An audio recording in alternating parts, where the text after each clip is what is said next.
Olá, tudo bem? Estamos aqui para mais um vídeo no nosso canal do YouTube e hoje nós temos o privilégio de receber meu grande amigo Marcelo, que já conheço há muitos anos, e ele é o nosso embaixador nos Estados Unidos, treinador de futebol, ex-jogador de futebol profissional, e a gente vai conhecer um pouquinho da história dele, né? Você talvez ainda não conheça. E também a gente vai bater um papo sobre essa questão de intercâmbio esportivo, como jogar futebol nos Estados Unidos. Acredito que é o sonho de muitos atletas que estão nos ouvindo, talvez migrar para um país de um nível mais alto, né, uma cultura diferente, aprender um novo idioma e conviver com pessoas que falam essa língua. Então hoje eu estou aqui contigo, Marcelo, te dar as boas-vindas aí. Obrigado pela visita, mais uma vez aqui no nosso centro de treinamento. E eu queria começar te pedindo para você se apresentar aí para o nosso público, contar um pouquinho da tua história, né? Como que é a tua vida no futebol, como chegou nos Estados Unidos e por aí vai. Não, primeiramente, obrigado pelo convite. Prazer estar visitando aqui o CT, o Centro de Treinamento, a Life Academy, ver o trabalho que está sendo feito. Né? Muito bom ver, né, o crescimento e tudo. Obrigado. Me apresentando um pouco, meu nome é Marcelo Alves, sou brasileiro, né? Nascido e crescido aqui, só fui para os Estados Unidos mais tarde, mas aqui, né, joguei categoria de base, joguei futebol profissional, consegui conciliar com a educação física. Em certos momentos eu tive que parar de jogar para continuar e conseguir terminar o meu curso de educação física. Depois retomei minha carreira. Tive a oportunidade de jogar nos Estados Unidos, joguei 3 temporadas lá na liga profissional da USL, né?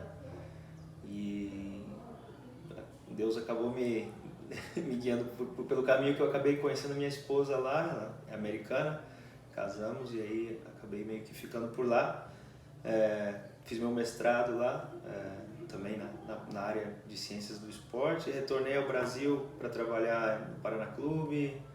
Fiz um período de estágio no Atlético Paranaense e depois no Atlético Goianiense.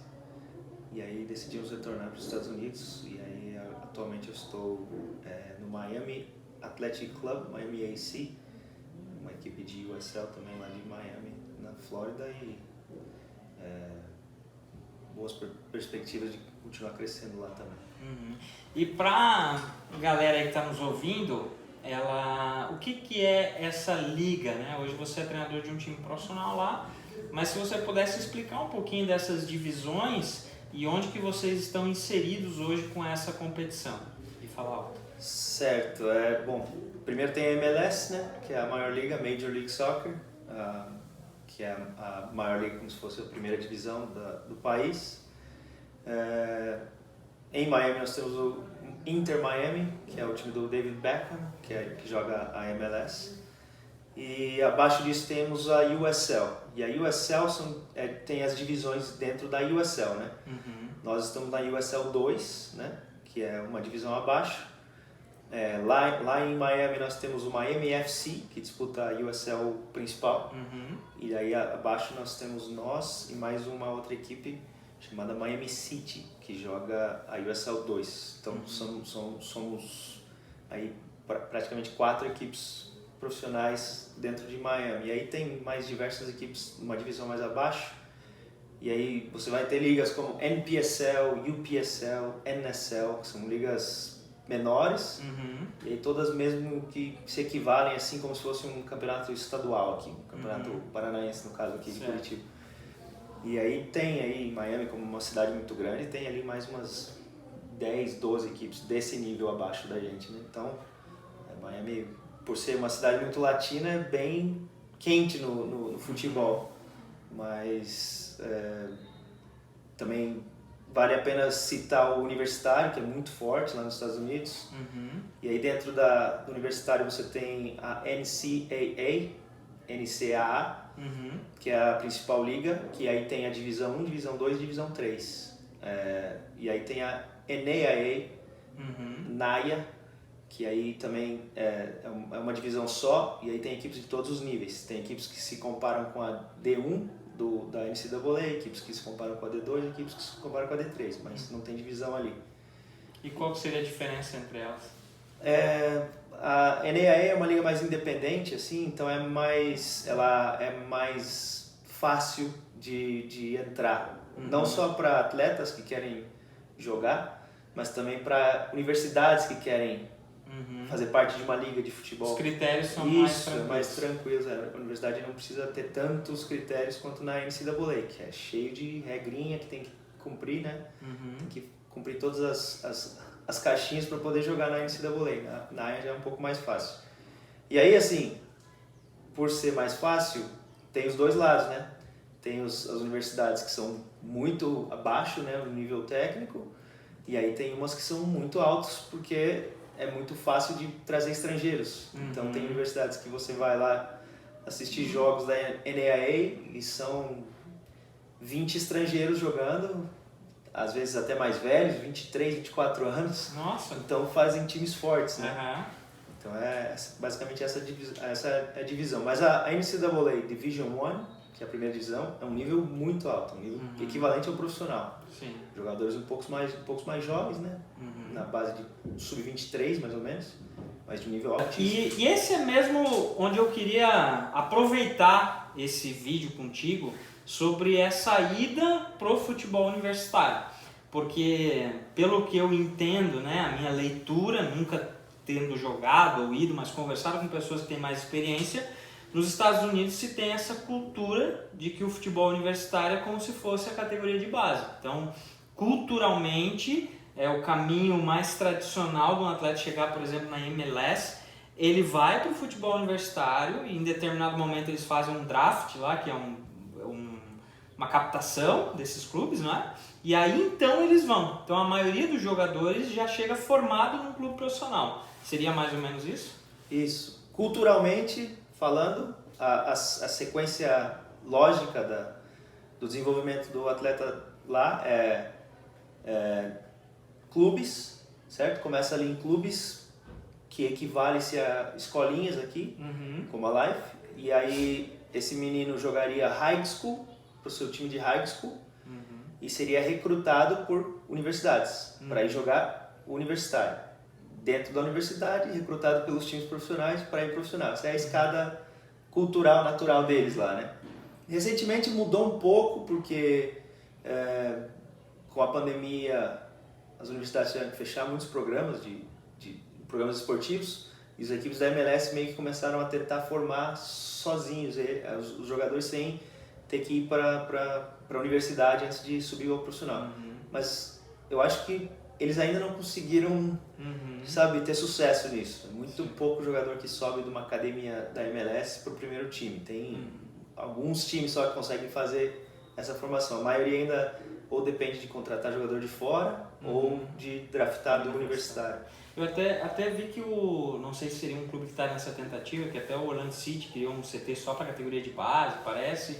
E seria um dos clubes que está nessa tentativa de criar uma categoria de base como é no mundo afora, né? Isso, e até eu tive a oportunidade de ir lá e jogar contra o Orlando City, e eu constatei que tem muitos jogadores lá do último time deles da formação, antes de subir ao principal, que são jogadores que saíram de universidade também, que aí eles de alguma maneira recrutaram cedo no processo, e aí o menino desiste da faculdade para ir numa oportunidade dessas, sabe? Então ainda assim existe. Geralmente não é o menino que começou lá com 12, 13 no Orlando City e chegou lá, entendeu? Sim. Esse é um processo que os clubes da MLS ainda não conseguiram, sabe, desenvolver, salvo algumas exceções que tem a base completa, assim, forte. Sim. A maioria ainda não. Ainda vai no universitário. E isso, cara, assim, acaba sendo muito bacana porque é completamente diferente do Brasil. Você ainda conseguiu estudar. Eu me lembro que quando eu fiz o vestibular lá, terminei o terceirão, passei em 2 vestibulares, mas por opção eu não quis continuar porque era a vida louca de não existia EAD, não existia ensino online, então você tinha que estar presencial e era muito difícil, né? Aqui no Brasil, geralmente os ex-atletas eles começam uma faculdade quando eles estão terminando a carreira. Talvez hoje tenha mudado um pouco devido ao ensino online, mas não é cultural, né? E lá nos Estados Unidos eu acho que isso é muito bacana porque o menino ele acaba sendo formado para o futebol profissional. Então Que bacana, ele jogar profissionalmente e já ter uma formação para continuar um trabalho quando encerrar a carreira. E Marcelo, uma pergunta que eu recebo com bastante frequência é assim, beleza, bacana, quero ir para os Estados Unidos jogar. O que eu preciso fazer? Ou pergunta de algum atleta, ou pergunta de pais e por aí fora, vai, né? Então, o que um atleta precisa ter para ele conseguir pleitear uma bolsa? Como que isso funciona? Existem algumas formas de você conseguir atingir esse objetivo. Uma delas, começando de cima para baixo, uma delas é ser contratado por uma equipe profissional e jogar profissional. A gente sabe que essa é uma via um pouco mais difícil pro nosso público aqui. Em um segundo momento, a nível universitário, é você conseguir ser recrutado para uma universidade lá, que vai te dar uma bolsa de estudos, vai te dar moradia, e você faz essa ponte do Brasil para lá.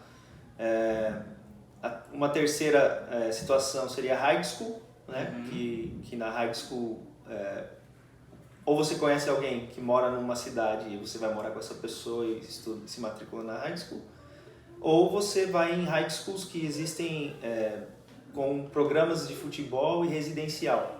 Então você paga lá a tuition, que eles falam, por ano, para você ter escola, alimentação, residência, né, o alojamento e treinamentos, jogos pelo time da high school, né?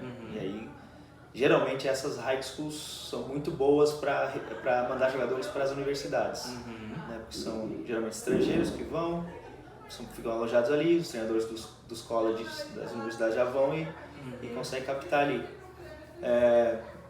E a última forma seria a família mudar, né? Que aí também, hoje em dia, está muito difícil, né? Porque a situação de visto, hoje em dia não é mais fácil pegar visto, a não ser o de turista, mas aí você não poderia jogar, né?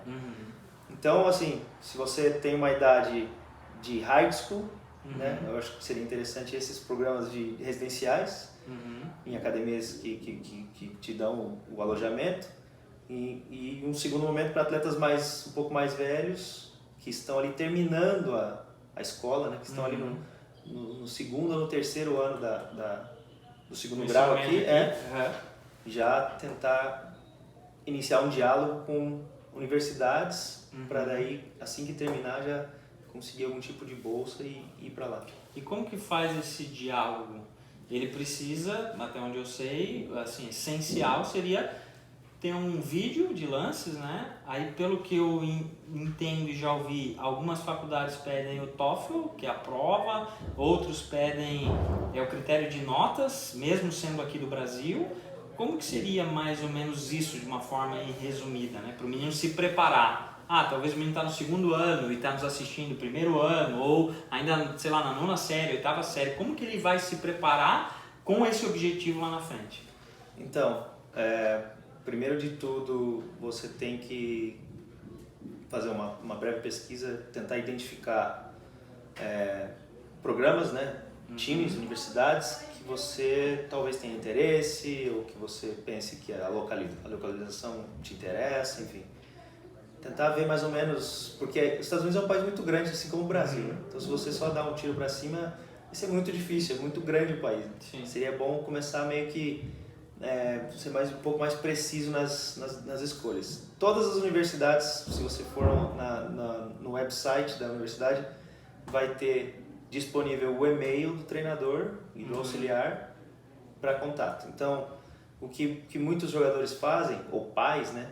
Mas eu acho melhor o atleta mesmo ter essa personalidade de fazer, os treinadores gostam muito, que o menino tenha esse diálogo com ele, mandar um e-mail se apresentando. Eu sou fulano de tal, tenho interesse de jogar na sua universidade, eu moro no Brasil, estudo no Brasil, estou terminando a high school aqui no Brasil. Se tiver como mandar as minhas notas são essas, para ele ter uma noção, joga nessa posição, está aqui meu vídeo, pum.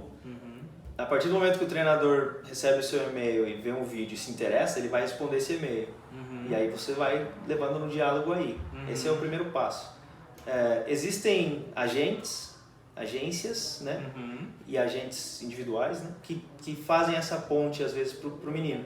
Mas aí envolve um custo que talvez para muitos não seja viável, né? Quanto seria esse custo, mais ou menos? Depende, tem, por exemplo, agentes que cobram lá, se eu conseguir, você me dá um valor X, não sei, que R$2.000, R$2.500, R$3.000. Tem outros que já cobram mais caros. E outras agências, né? Tem agências, né, que fazem esse intercâmbio para você praticamente não precisa fazer nada, né? Você paga lá o dinheiro para a agência e a agência faz um vídeo seu, manda para o treinador, começa o diálogo com os treinadores. E aí depois que você vai conhecer os treinadores e as universidades. Algo interessante de se pensar se você vai para a universidade, você vai ser um student athlete, você vai ser um atleta estudante. Sim. Então você não vai só jogar, você vai estudar também.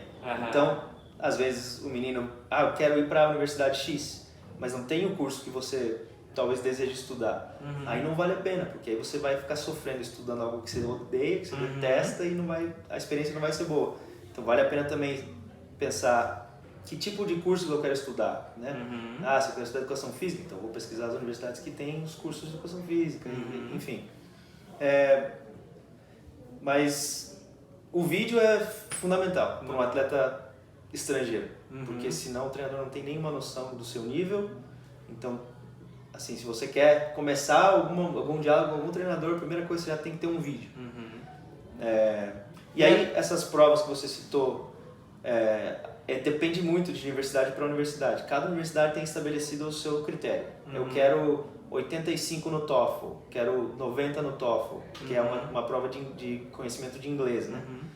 Então depende. As universidades com um nível acadêmico mais forte vão te exigir um 85, um 90 no TOEFL. As universidades com um nível acadêmico não significa que o time de futebol é ruim. Muitas vezes o time de futebol é até melhor. Sim. Vai pedir um 80, um 70, um 65. Existem universidades que são bem tranquilas. Às vezes o menino vai para lá sem nem saber falar direito. E tem algumas que nem é obrigado, né? E tem uns que não é obrigado. Tem uma turma, eu acho, de adaptação, alguma coisa assim, né? Faz um período só de estudo de inglês para desenvolver, para depois entrar nos cursos específicos. E aí tem universidades que também pedem lá como se fosse o Enem daqui, o Enem de lá, né? E aí fica mais difícil, porque aí você teria que fazer essa prova, que é toda em inglês, como se fosse um Enem. Toda em inglês, em todas as matérias, sabe? Matemática, biologia, química, como se fosse um Enem, né? E aí fica mais difícil.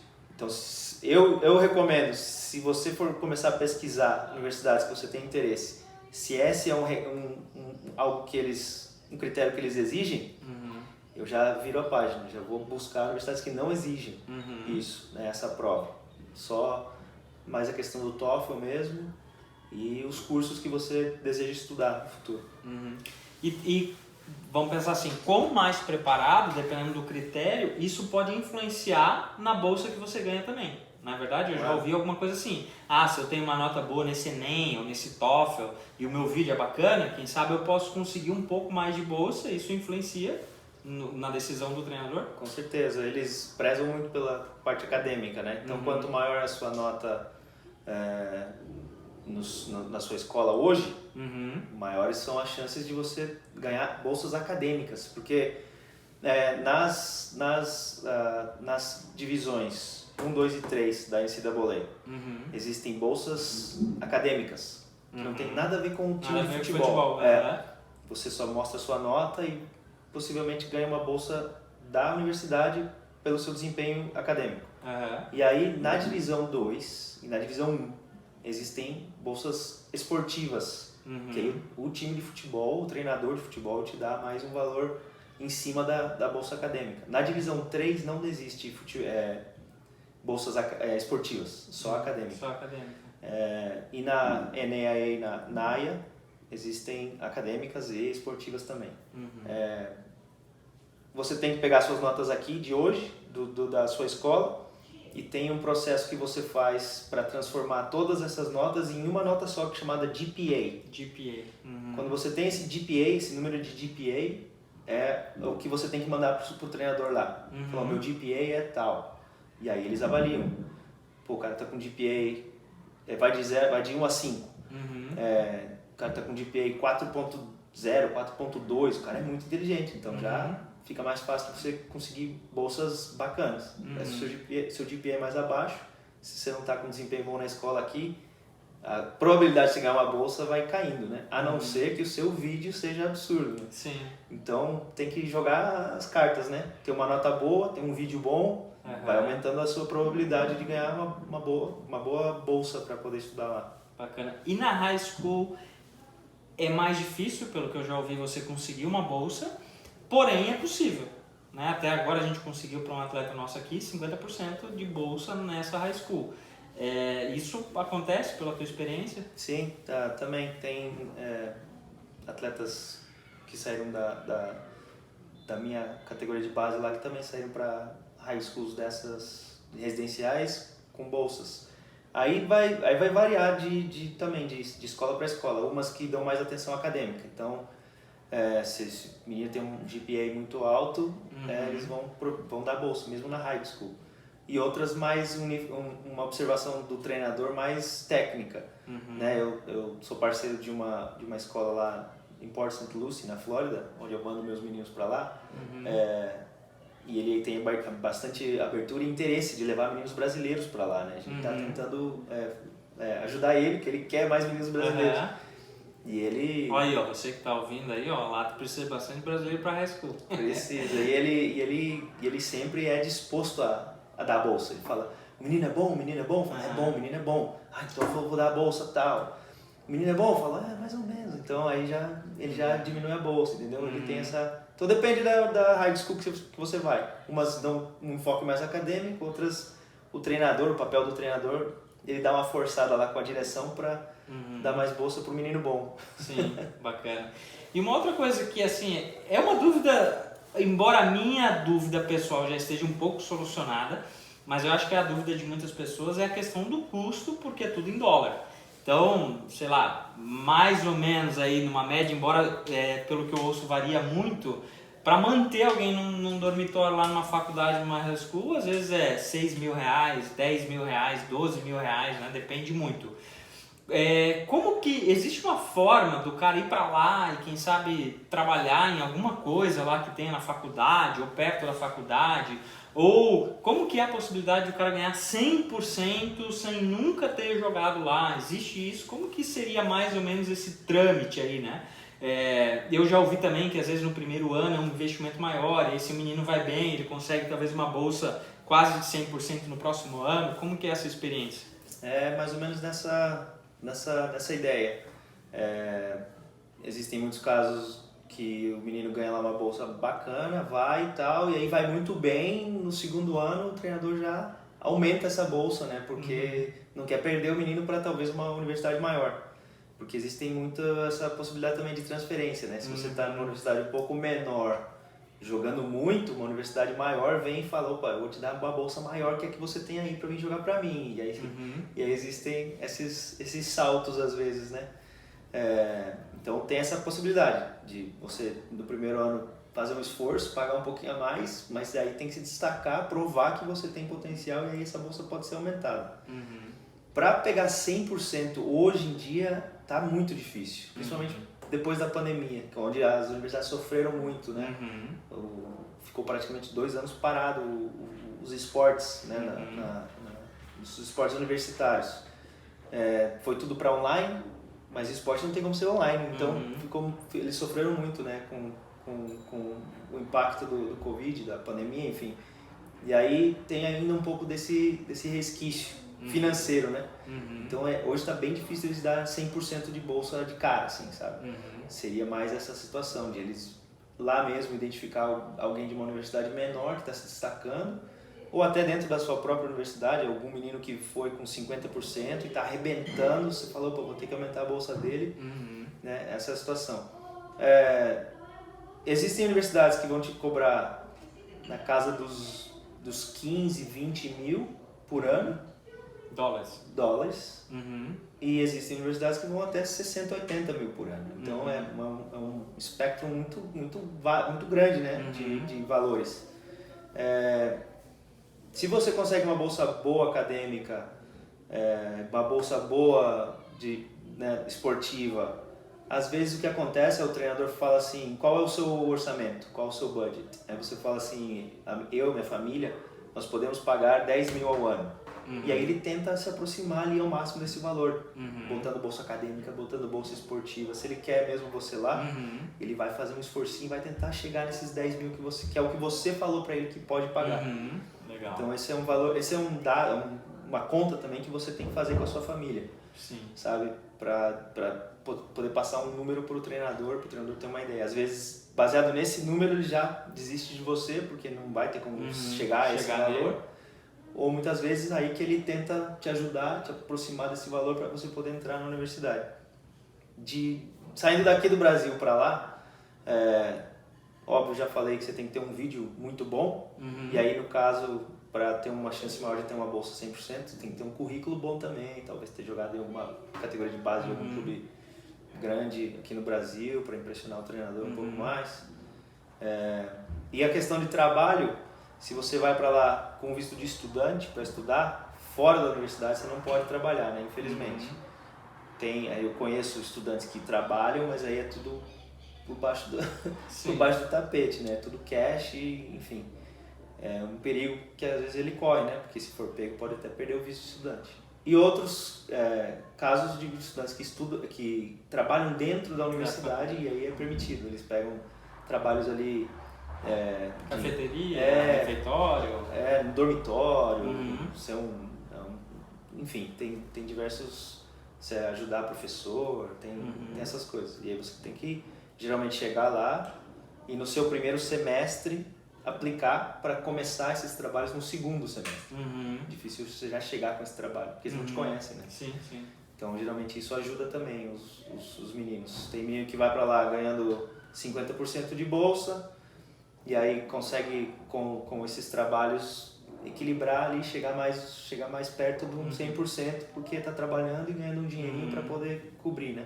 Ou até alivia para os pais aqui, né? Que os pais pagam os seus estudos e você consegue se manter lá com o seu trabalho. Geralmente saindo daqui para lá tem que ficar no dormitório da universidade, né? Então já é incluso essa parte de dormitório dentro da universidade, já muitas vezes vai na bolsa, ou às vezes o treinador te dá uma bolsa de 100%, mas não cobre o seu dormitório. E aí só o que você tem que pagar é o dormitório e a alimentação. Também às vezes isso ajuda. Bacana, legal. E muito bom, muito boas as informações, né, o conteúdo. E uma coisa, Marcelo, que eu queria finalizar agora, né, eu sempre falo para a maioria, nas nossas mídias sociais, que o Brasil é um funil muito grande para se tornar profissional e ainda os que ganham um valor considerável diminui drasticamente, carreira curta, né? Tem uma série de desafios que eu acho que os meninos devem sonhar, devem ter o objetivo e galgar. Porém, eu sempre falo para eles se abrirem a essas opções, né?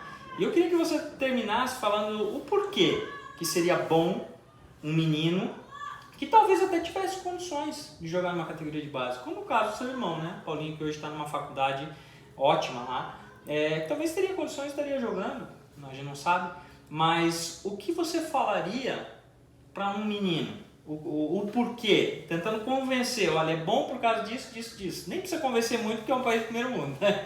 Mas se você pudesse deixar aí um recado para finalizar essa nossa entrevista. Não, tranquilo. Primeiro que, né, como você falou, um país do primeiro mundo, então vale a pena só a experiência cultural, a experiência, né, de viver num país diferente, de uma estrutura um pouco melhor do que a do Brasil, já vale a pena. Mas enfim, a ideia de jogar universitário, né?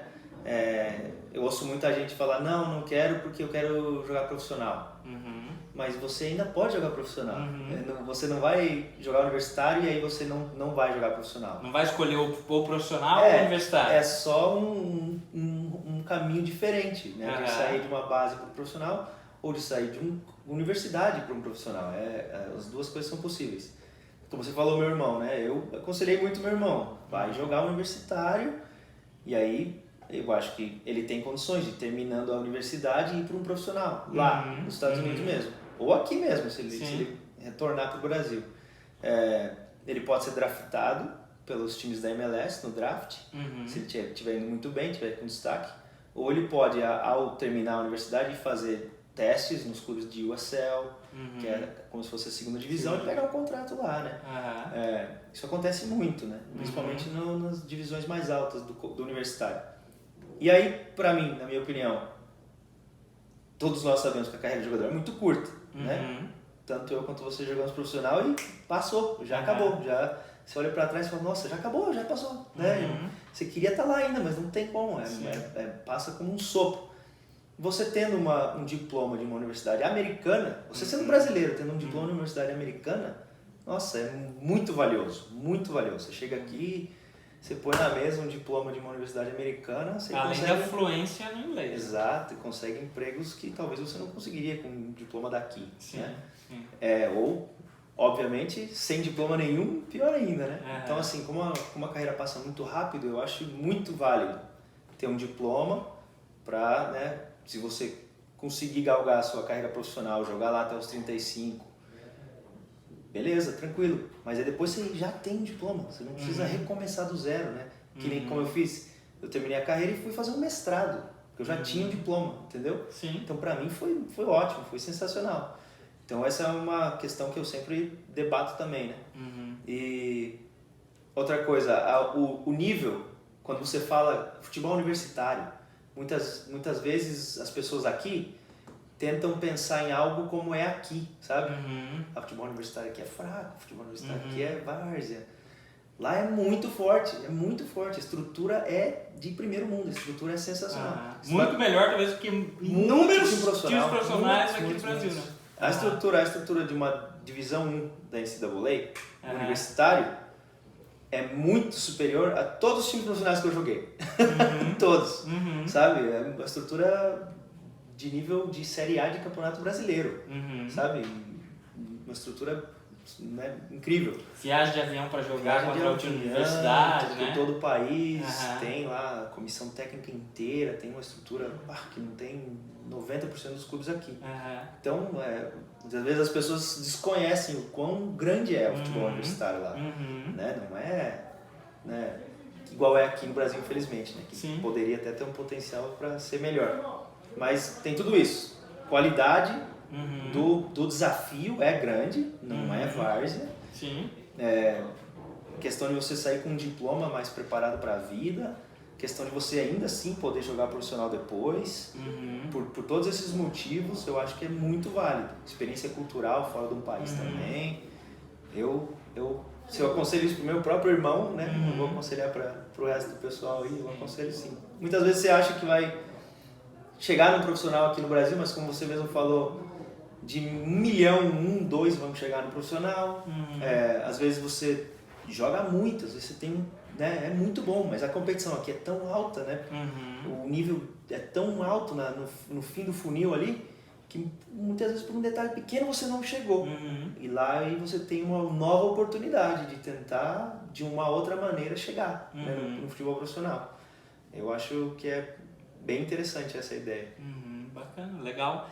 Bom, muito obrigado, acho que muito esclarecedor. Se você tiver alguma dúvida, quiser deixar aqui no comentário do vídeo, ou se você puder, Marcelo, talvez deixar teu e-mail, né? Se alguém quiser te escrever lá e você, dentro das tuas responsabilidades, caso, claro, puder responder, para aqueles que talvez tenham mais alguns detalhes aí para falar.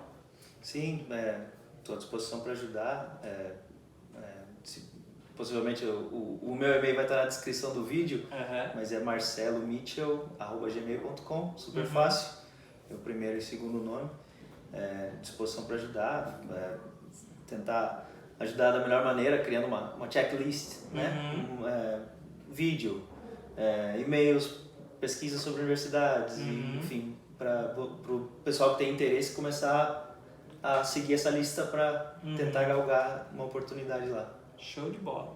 Então beleza, Marcelão, muito obrigado aí mais uma vez pela visita, obrigado pela sua audiência, não esqueça aí de curtir, assine o nosso canal, compartilhe esse vídeo com outras pessoas que essa informação possa ajudá-los.